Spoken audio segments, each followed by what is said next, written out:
എല്ലാ പ്രിയ സുഹൃത്തുക്കൾക്കും MRS ഇലക്ട്രോണിക്സിൻ്റെ പുതിയൊരു വീഡിയോയിലേക്ക് സ്വാഗതം. ഇന്ന് നമ്മൾ നോക്കാൻ പോകുന്നത് ഒരു LG 42 inch edge LCD TV ആണ് നമ്മളിന്ന് നോക്കാൻ പോകുന്നത്. സാധാരണ ഇത്രയും എഡ്ജ് LED TVകളാണ് വരുന്നത്. പക്ഷേ ഈ ഒരു TV എന്ന് പറയുന്നത് ആദ്യകാലത്ത് ഇറങ്ങിയിട്ടുള്ള ഫസ്റ്റ് ടൈമിൽ ഇറങ്ങിയിട്ടുള്ള എഡ്ജ് LCD TV ആണ്. അപ്പോൾ ഇത് കസ്റ്റമർ കണ്ടുകൊണ്ടിരിക്കുകയായിരുന്നു. പെട്ടെന്ന് സ്റ്റോപ്പായി, ഒരു ശബ്ദം കേട്ട് അങ്ങ് ഓഫായി. അതിനുശേഷം ഇതിനകത്തുനിന്ന് ക്ലിക്ക് സൗണ്ട് മാത്രമേ കേൾക്കുന്നുള്ളൂ പറഞ്ഞിരിക്കുന്നത്.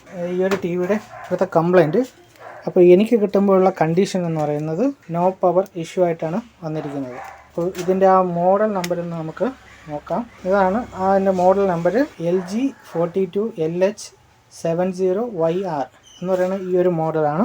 അത് നമുക്കിതൊന്ന് ഓപ്പൺ ചെയ്യാം. അപ്പോൾ ഞാൻ ഇതിൻ്റെ സ്ക്രൂ എല്ലാം അഴിച്ചു വച്ചിരിക്കുന്നു.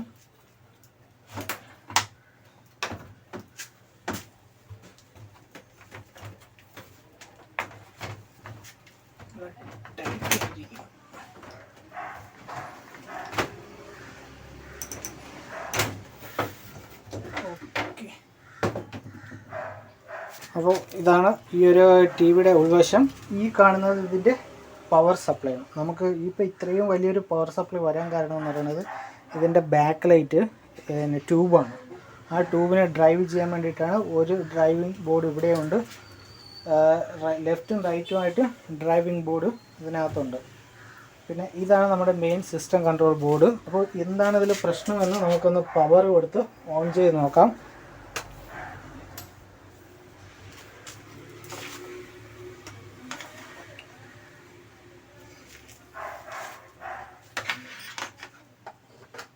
പവർ കൊടുത്തിട്ടുണ്ട്.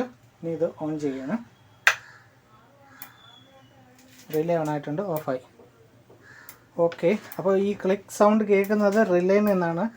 ഇവിടുത്തെ ഇത് ഒത്തിരി ഹൈ വോൾട്ടേജ് പവർ സപ്ലൈ ആയതുകൊണ്ടിട്ട് ഇതിൻ്റെ വർക്കിംഗ് രീതി എന്ന് പറയുന്നത് നമ്മൾ പ്രത്യേകം ശ്രദ്ധിക്കേണ്ട ഒരു കാര്യം തന്നെയാണ്.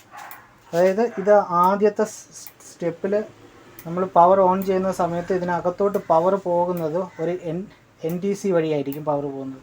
ഈ പവർ പോയി സ്റ്റാൻഡ് ബൈ ഓണായതിന് ശേഷമേ റിലേ ഓണായിട്ട് നമ്മുടെ ഈ മെയിൻ കേബിള് ഇതിൽ ഡയറക്റ്റ്, അതായത് മെയിൻ കേബിൾ വന്ന് നമ്മുടെ DC ബ്രിഡ്ജ് റെക്ടിഫയർ വഴി കയറി ഇറങ്ങി വരുന്ന ആ സപ്ലൈ, ഈ മെയിൻ AC ലൈന് ഡയറക്റ്റായിട്ട് ഇതിനകത്ത് കണക്ഷൻ വരുള്ളൂ. അതുവരേക്കും ഇത് ആക്റ്റീവ് ആവുന്നത് വരയ്ക്കും നമുക്ക് ഈ ഒരു NTC ഡിസ്ക് വഴിയായിരിക്കും ഇതിനകത്ത് സപ്ലൈ പോകുന്നത്. NTC ഡിസ്ക് വഴി സപ്ലൈ പോകുന്ന സമയത്ത് ഈ ഒരു കപ്പാസിറ്റർ ചാർജ് ആവും. ഈ ഇത്രയും ഫിൽട്ടർ ക്യാപ്പ് ഉണ്ട്, ഏകദേശം 6 ഫിൽട്ടർ ക്യാപ്പ് ഇതിനകത്ത് വെച്ചിട്ടുണ്ട്. അപ്പോൾ അത്രയും കപ്പാസിറ്റിയിൽ ഇത് പെട്ടെന്ന് പവർ എടുക്കും. അപ്പോൾ പെട്ടെന്ന് പവർ എടുക്കുന്ന സമയത്ത് നമ്മുടെ ഫീസ് അല്ലാന്നുണ്ടെങ്കിൽ ഇതിന് ഡാമേജസ് ഉണ്ടാകാൻ സാധ്യതയുണ്ട്. ആ സാധ്യത കുറയ്ക്കാൻ വേണ്ടിയിട്ടാണ് NTC ഉപയോഗിച്ചിരിക്കുന്നത്. NTCയിൽ പെട്ടെന്ന് ചാർജ് ആകുമ്പോഴത്തേക്ക് NTC ചൂടായിട്ട് ആ പവർ കൺസപ്ഷനെ കുറയ്ക്കും. അപ്പോൾ ഇത് പെട്ടെന്ന് ചാർജ് ആവുകയും ചെയ്യും. പിന്നെ നമ്മുടെ പവർ ഓൺ ആവുന്ന സമയത്ത് റിലേ ആക്ടിവേഷനായിട്ട് ഈ ഒരു മെയിൻ സപ്ലൈ ഡയറക്റ്റ് ആവുകയും ചെയ്യും. ഇനി കഴിഞ്ഞിട്ട് നമുക്കിപ്പോൾ ഇതിൻ്റെ റിലേ അടിച്ചുകൊണ്ട് നിൽക്കുകയാണ്. റിലേ അടിച്ചുകൊണ്ട് നിൽക്കുന്നത് കറക്റ്റായിട്ട് ഇത് സ്റ്റാൻഡ് ബൈ റിലീസ് ആവുന്നില്ല. അതായത് സ്റ്റാൻഡ് ബൈ വന്നിട്ട് ഇതിലോട്ട് ഇപ്പം മെയിൻ പവർ ഓൺ ആക്കുന്ന സമയത്ത് ഷോർട്ടിങ് കാരണം ആ സ്റ്റാൻഡ് ബൈ തിരിച്ച് ഓഫിലോട്ട് പോവുകയാണ് ചെയ്യുന്നത്. അപ്പോൾ എന്താണ് ഇതിൽ ഷോർട്ടിങ് വരാൻ? അപ്പോൾ നമുക്കിതിലിപ്പോൾ ഈ ഒരു പവർ സപ്ലൈയിൽ കണക്റ്റഡ് ആയിട്ട് കിടക്കുന്നത് 3 കാര്യങ്ങളാണ്. 1 main board, 2 back light driving board. അപ്പോൾ ആദ്യം നമുക്ക് ബാക്ക് ലൈറ്റിൻ്റെ ഡ്രൈവിംഗ് ബോർഡ് 2 ഊരിയിടുക. അത് 2 ഊരിയിട്ടിട്ടുണ്ട്. ഇത് ലെഫ്റ്റ്, ഇത് റൈറ്റ്. ഓക്കെ, അതിനുശേഷം ഓൺ ചെയ്യാം. സെയിം കംപ്ലൈൻറ്റ് തന്നെയാണ് ഇപ്പോഴും കാണിക്കുന്നത്. ഓക്കെ, അപ്പോൾ നമ്മുടെ മദർ ബോർഡിലാണ് പ്രശ്നമായിട്ട് വന്നിരിക്കുന്നത്. മദർ ബോർഡിൽ കണക്റ്റഡ് ആയിട്ട് കിടക്കുന്ന കാര്യങ്ങളെന്ന് പറയുന്നത് നമ്മുടെ ഇവിടെ ഒരു സെപ്പറേറ്റ് ബോർഡ് ഇവിടെ ഇരിപ്പുണ്ട്, ഈ ഇരിക്കുന്നത്. പിന്നെ വരുന്നത് ടീകോൺ ബോർഡ്, പിന്നെ വരുന്ന IR സെൻസർ ബോർഡുകൾ. അപ്പോൾ ആദ്യം നമുക്ക് ടീകോൺ ബോർഡും പെട്ടെന്ന് കംപ്ലൈൻ്റ് ആവുന്നതാണ്. അപ്പോൾ ടീകോൺ ബോർഡ് നമുക്ക് ആദ്യം ഇതിൽ 2 LVDS കേബിളാണ് വരുന്നത്. 24 കണക്ഷനിൽ വരുന്നതാണ്. അതുകൊണ്ടിട്ടാണ് ഇതിന് 2 LVDS കേബിൾ കൊടുത്തിരിക്കുന്നത്. 24 പെയർ കണക്ഷൻ ഉള്ളത് കൊണ്ടിട്ടാണ് 2 LVDS കേബിളായിട്ട് ഇതിനകത്ത് കൊടുത്തിരിക്കുന്നത്. അപ്പം ഞാൻ ആ കണക്ഷനും ഊരിയിട്ടിട്ടുണ്ട്. ഇനി നമുക്കൊന്ന് ഓൺ ചെയ്ത് നോക്കാം. Okay, yes. അപ്പോൾ പിന്നെ നമ്മൾ ടീക്കോൺ ബോർഡാണ് ഇതിൽ കംപ്ലൈൻ്റ് ആയിട്ടുള്ളത്. ടീക്കോൺ ബോർഡ് ഊരിയിട്ടപ്പോഴത്തേക്കും ആ റിലേ ക്ലിക്ക് ചെയ്യുന്നില്ല. ഓക്കെ, അപ്പോൾ നമുക്ക് ടീക്കോൺ ബോർഡ് ചെക്ക് ചെയ്യണം. അതിന് നമുക്ക് തിരിച്ച് ഈ ഒരു ബാക്ക് ലൈറ്റ് ഡ്രൈവിംഗ് ബോർഡിൻ്റെ കണക്ഷനൊക്കെ കൊടുക്കാം.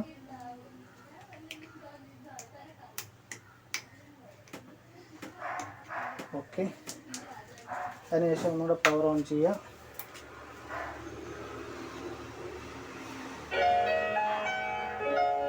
ഇപ്പോൾ ഇതിനകത്ത് ബാക്ക് ലൈറ്റ് വന്നങ്ങ് ഓഫായിട്ടുണ്ട്. ബാക്ക് ലൈറ്റ് കത്തിയിട്ട് ഓഫായി. ഇപ്പോൾ ഈ സ്പീക്കറിലെ സൗണ്ടും കേട്ടിട്ടുണ്ട്. അപ്പോൾ നമുക്ക് നോക്കേണ്ടത് ടീക്കോൺ ബോർഡാണ്. TCON board അഴിച്ചെടുക്കാം.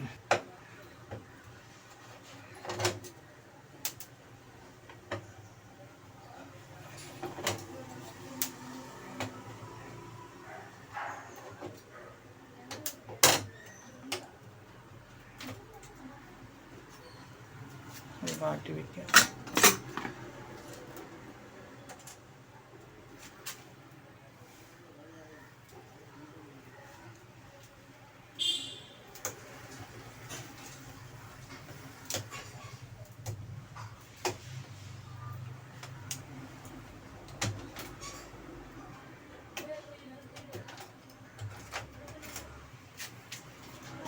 ഓക്കെ, അപ്പോൾ ഇതാണ് ഇതിൽ വരുന്ന ടീക്കോൺ ബോർഡ്. ഈ ബോർഡിനകത്ത് എന്തോ ഷോർട്ടിങ് ഉണ്ട്. അതുകൊണ്ടിട്ടാണ് ഇപ്പോൾ നമുക്ക് ഇത് ഓണും ഓഫും ആകുന്നത്. അപ്പോൾ എന്താണ് ഇതിനകത്തുള്ള ഷോർട്ടിങ് എന്ന് 1 by 1 ആയിട്ട് ചെക്ക് ചെയ്ത് നോക്കാം.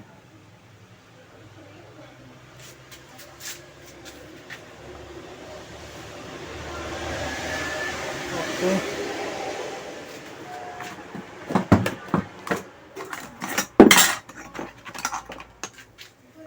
ഞാനിപ്പോൾ വിഷ്വലായിട്ട് കണ്ടതിൽ എന്താണ്ട് ഇവിടെ ഈ ഒരു കപ്പാസിറ്ററിൻ്റെ ഇവിടെ ഇങ്ങനെയായിട്ട് ഇത് പൊട്ടിയിട്ടുണ്ട്. ഈ ഒരു കപ്പാസിറ്റർ പൊട്ടിയതായിട്ട് കാണുന്നുണ്ട്. കാണാൻ പറ്റുന്നുണ്ടായിരിക്കും താണ്ട് ഇത്. അപ്പോൾ ഈ കപ്പാസിറ്റർ ഡാമേജ് ആണ്. ആദ്യം നമുക്ക് ഈ ഒരു കപ്പാസിറ്റർ ഇതിനകത്തുനിന്ന് ഇളക്കാം. ഇല്ല, അതിന് മുന്നേ നമുക്ക് ഈ കപ്പാസിറ്റർ ഒന്ന് മൾട്ടിമീറ്ററിലൊന്ന് ചെക്ക് ചെയ്ത് നോക്കാം. ഞാനിപ്പോൾ ബസർ മോഡിൽ ഇട്ടിട്ടുണ്ട്. ലോ ഓംസ് ബസർ മോഡ് ഇതിൽ വെച്ചിട്ട്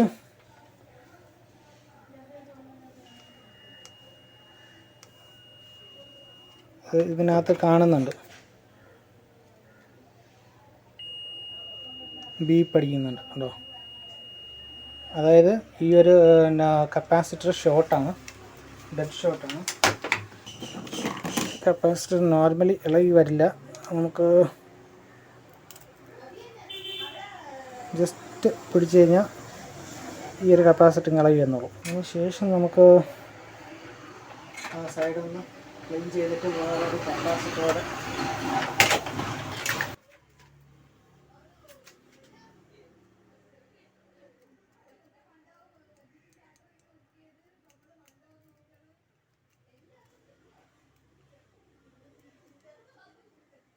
ഇപ്പോൾ നമ്മൾ ഈ കപ്പാസിറ്റർ ഇവിടെ നിന്ന് ഇളക്കിയെടുത്തിട്ടുണ്ട്. ഇനി നമുക്ക് ഒന്നും കൂടെ ചെക്ക് ചെയ്ത് നോക്കാം. ഇപ്പോൾ മൾട്ടിമീറ്റർ ബീപ്പ് മോഡിലിട്ടിട്ടുണ്ട്. ഇപ്പോൾ ആ ഒരു ഷോട്ട് ഇവിടെ കാണുന്നില്ല, അത് കറക്റ്റായിട്ട് റിമൂവ് ആയിട്ടുണ്ട്. അപ്പോൾ ഇനി നമുക്കിവിടെ ഒരു കപ്പാസിറ്റർ വയ്ക്കണം. അപ്പോൾ ആ കപ്പാസിറ്റർ നമുക്ക് ഇതേ കണക്കുള്ള ടീക്കോൺ ബോർഡിൽ നിന്നോ അല്ലെങ്കിൽ മറ്റ് സ്കെയിലർ ബോർഡ് 12 വോൾട്ടിൽ വർക്ക് ചെയ്യുന്ന സ്കെയിലർ ബോർഡിൽ നിന്നോ എടുക്കാം. ഞാൻ തന്നെ ഇപ്പോൾ ഒരു സ്കെയിലർ ബോർഡ് എടുത്തിട്ടുണ്ട്. അപ്പോൾ എനിക്ക് കണ്ട ഇവിടെ ഈ ഒരു കറക്റ്റ് സൈസിനുള്ള ഒരു കപ്പാസിറ്റർ ഇവിടെ നിന്ന് കിട്ടിയിട്ടുണ്ട്. ഇത് 12 വോൾട്ടിൽ വർക്ക് ചെയ്യുന്ന സ്കെയിലർ ബോർഡാണ്. സാംസങ് പാനലിൽ വരുന്നതാണ്. ഓക്കെ, അപ്പോൾ ഞാൻ ഒരു കപ്പാസിറ്റർ ഇളക്കി എടുത്തിട്ടുണ്ട്. ആ കപ്പാസിറ്റർ നമുക്കിവിടെ സെറ്റ് ചെയ്യാം.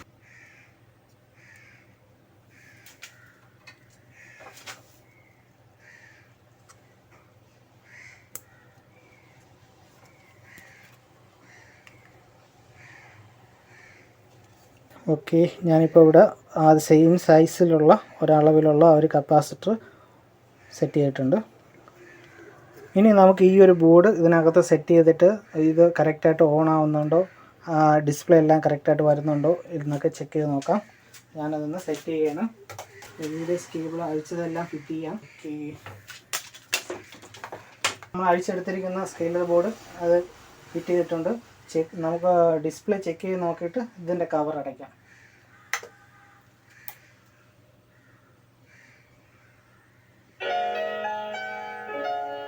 ഓക്കെ,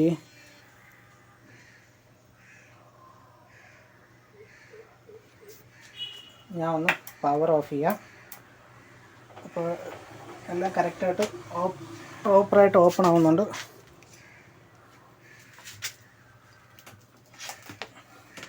നല്ല വെയിറ്റ് പവർ ഓൺ ചെയ്തിട്ടുണ്ട്. ആ ഡിസ്പ്ലേ വരുന്നുണ്ടോ ഇല്ലെന്ന് ചെക്ക് ചെയ്ത് നോക്കാം.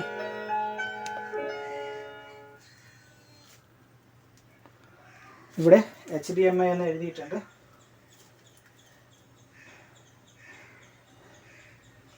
നോ സിഗ്നൽ വന്നിട്ടുണ്ട്, കണ്ടല്ലോ. അപ്പോൾ ഈ ഒരു ടി വിക്ക് അത്ര പ്രശ്നം ഉണ്ടായിരുന്നുള്ളൂ. ഓക്കെ, ഇനി നമുക്കിതെല്ലാം അടച്ച് പഴയ കണക്കിനെ സെറ്റ് ചെയ്ത് വെക്കാം. ഈ ടി വിയുടെ പ്രശ്നം ഒരു ചെറിയ PF ഷോർട്ടായിരുന്നു. 12 വോൾട്ടിൽ വരുന്ന ചെറിയ PF ഷോർട്ടായിരുന്നതായിരുന്നു ഇതിനകത്തുണ്ടായിരുന്ന പ്രശ്നം. അപ്പോൾ അത് ക്ലിയർ ആയിട്ടുണ്ട്. ഡിസ്പ്ലേ എല്ലാം വന്നിട്ടുണ്ട്. ഇതിൽ വേറെ കംപ്ലൈൻറ്റ് ഇനി വേറെ എന്തെങ്കിലും ഉണ്ടോ എന്നറിയാൻ വേണ്ടിയിട്ട് ഇത് അടച്ച് വെച്ചിട്ട് നമ്മൾ ഒരു 1.5 മണിക്കൂറോ ഒരു 2 മണിക്കൂറോ 3 മണിക്കൂറോ ഏതെങ്കിലും ഒരു സിനിമയോ ഇട്ട് ഒരു സൈഡ് ഒതുക്കി വെച്ചിരുന്നു കഴിഞ്ഞാൽ അത്രയും ടൈമിൽ ഓടിയിട്ടുണ്ടെങ്കിൽ ആ ഒരു കുഴപ്പമൊന്നും ഇല്ലാതെ അത്രയും സമയം ഈ TV വർക്ക് ചെയ്യണമെന്നുണ്ടെങ്കിൽ നമുക്ക് കസ്റ്റമറിന് റിട്ടേൺ കൊടുക്കാം. ഓക്കെ, അപ്പോൾ ഈ വീഡിയോയിൽ ഇത്രയേ ഉള്ളൂ. നമ്മുടെ ഈ സർവീസ് വീഡിയോ കംപ്ലീറ്റ് സക്സസ് ആയിട്ടുണ്ട്. ഓക്കെ, നിങ്ങൾക്ക് ഈ വീഡിയോ ഇഷ്ടപ്പെട്ടെങ്കിൽ എൻ്റെ ചാനൽ മറക്കാതെ സബ്സ്ക്രൈബ് ചെയ്യുക, ലൈക്ക് ചെയ്യുക, ഷെയർ ചെയ്യുക. Thank you for watching my videos. By.